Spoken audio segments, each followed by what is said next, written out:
So you say no to all of those things, but guess what you say yes to? This is interesting.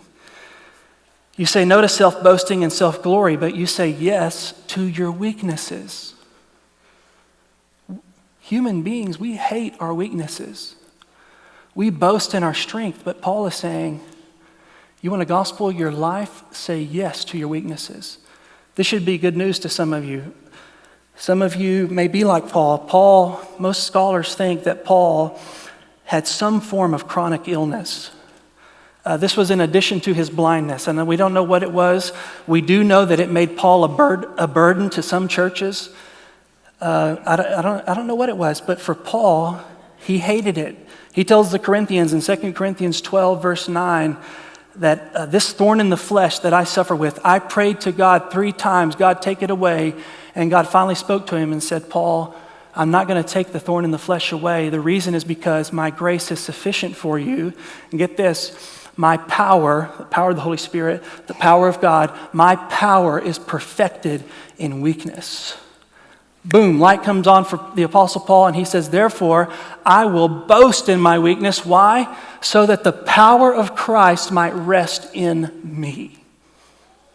It changes everything. So you're here this morning, you got a weakness. Some of you, the reason you won't do what you know God's calling you to do is because you don't think you're strong enough, you don't think you're gifted enough, you don't think you're talented enough, you don't think you're educated enough. You've got weaknesses, and Paul is saying, boast in your weakness. You know why? Because your weaknesses are a platform for God to demonstrate his power. So gospel your weakness. So what about you this morning? What is the object of your faith?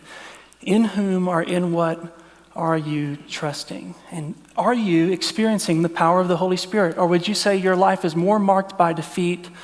I'm more marked by fear. I'm more marked by unforgiveness. I'm more marked by anger. Those are symptoms. Those are signs that you're trusting in the wrong thing. Maybe you're trusting in yourself. Maybe you're trusting in a relationship.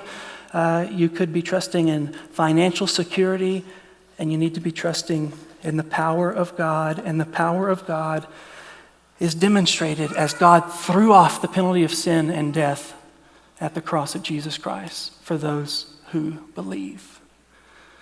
In whom or in what are you trusting?